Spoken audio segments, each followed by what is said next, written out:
The weather outside is quite nice today. Hey, Alexa. Sure, I'll set a timer for 3 minutes. Hey, Alexa. I'm not going to turn off the lamp.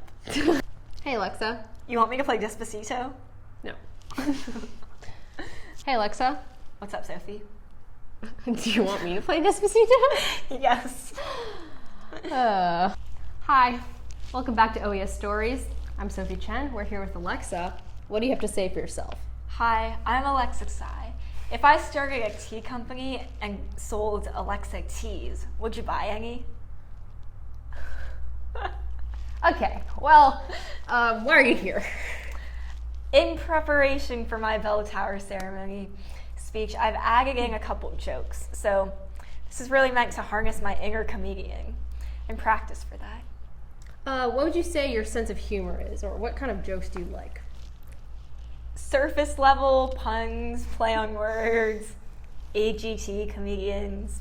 Why do you say surface level? If there's any subtext, if there's any hidden meaning, it's not explicit enough for me.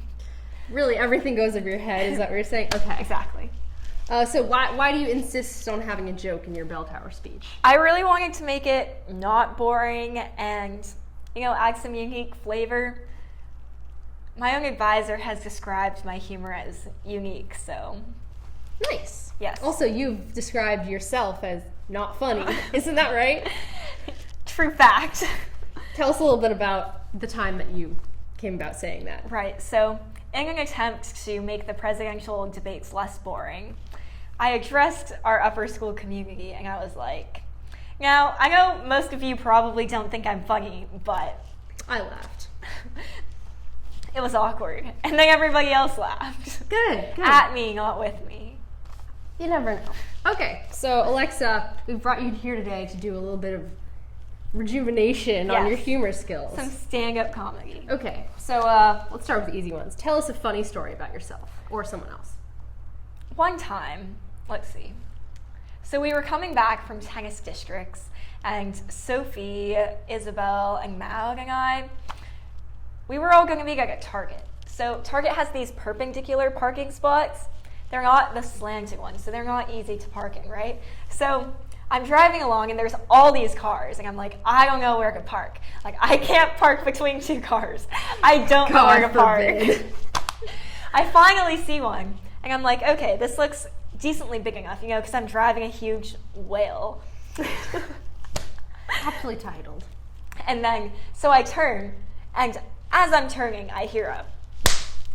So I back out, pretty scared, pull in to the spot, get out of my car.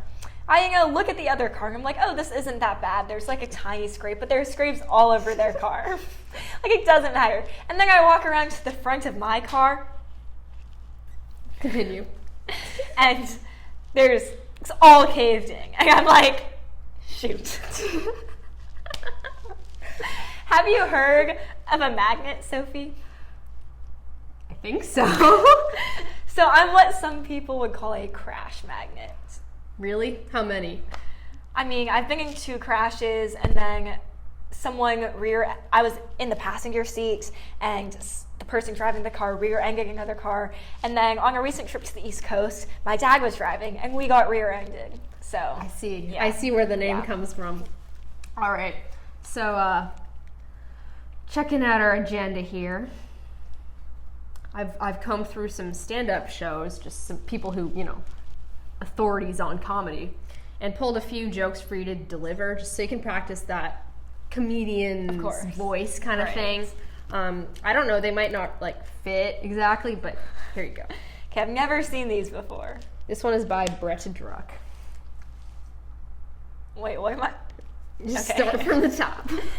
A lot of people misuse the word chivalry. I looked up the code of chivalry. There's only one part in there about respecting women. The rest of it is medieval battle etiquette. A week ago, I didn't hold the door open for a lady, and she said, I guess chivalry's dead. So I challenged her to physical combat. Turns out I'm the better jouster. Chivalry. All right, start over that line. Chivalry is alive. Start over again. Okay. Turns out I'm the better jouster. Chivalry is alive. But that woman is dead. All right, next. Okay. Don't catcall women on the street. It doesn't work. That's why it's called catcalling.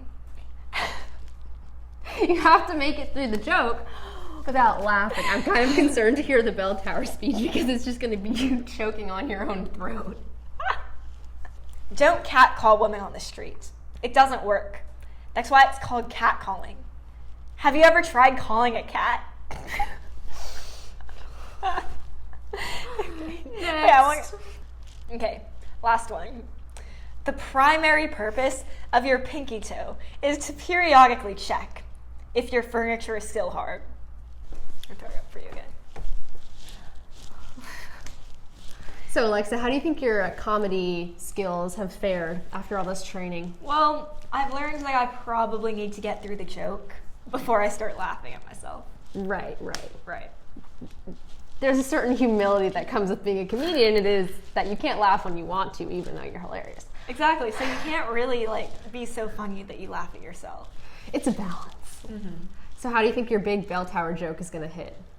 I'm hoping with my corrected 2020 vision, it'll land well. But by this time, I feel like my inability to deliver jokes is probably getting on your optic nerves. So I respect that you've... I respect that you've been able to get to the end of this video. Nice. Anything else you'd like to say to the world, OES Stories, OES community? Oh, of course. One last thing. Please come up to me and tell me that I'm funny. Okay. I'd really appreciate it. With my unique sense of humor. That's Alexa Tsai, class president, telling you that you need to perform a very specific small act of kindness in the coming weeks. Thanks so much for being here, Alexa. I'm glad you made it to the end of the video. This is probably terrible to watch. No OES Stories video is terrible to watch. You should know that. Very appreciated viewer. Thank you, and goodbye. We'll see. Okay. We'll see. Okay.